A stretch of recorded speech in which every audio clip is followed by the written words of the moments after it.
Once there were 3 trees that stood upon a mountain top and dreamed of what they wanted to become. The first tree looked up at the stars and said, "I want to hold treasure, to be covered with gold and filled with precious stones. I will be the most beautiful treasure chest in the world."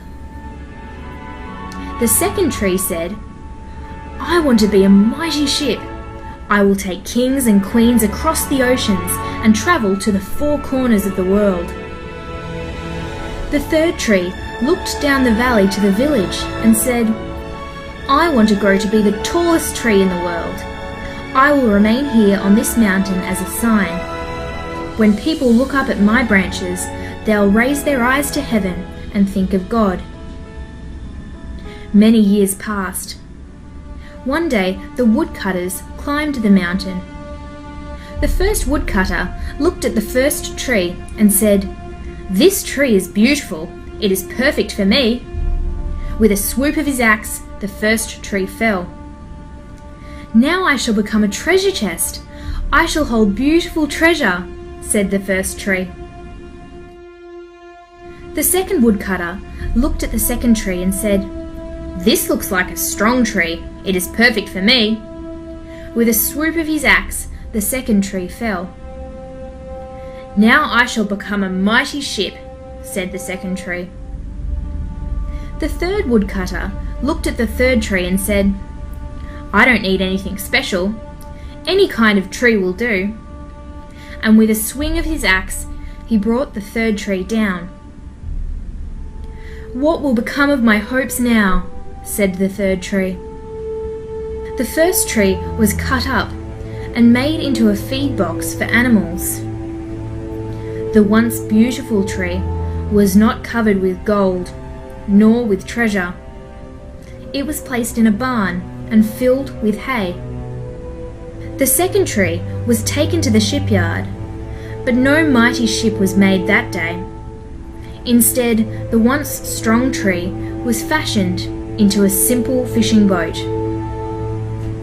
The third tree was cut into large beams, and with no real use for it yet, was just left in a lumberyard. Years went by, and the trees had all but forgotten their dreams.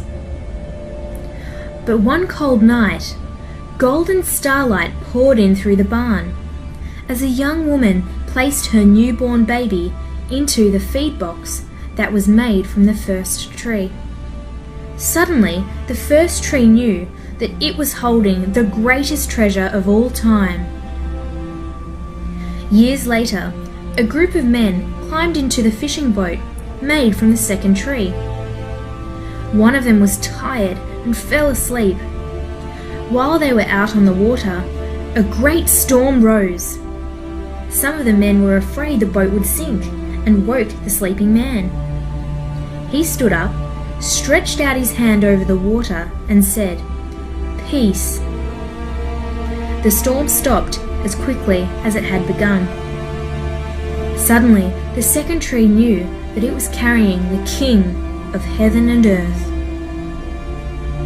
Finally, some men came to the lumberyard and took the beams made from the third tree.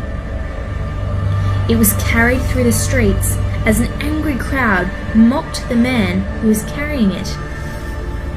They continued to the top of the hill. The man was nailed to the beams, raised up high for all to see, and left to die. But 3 days later, everything changed. Suddenly, the tree knew that it had now become a great symbol of God's love for all eternity, because Jesus had been crucified on it. We do not always know God's plans for our lives. His ways are not always our ways, but His plan for our lives is always greater than what we could ever imagine.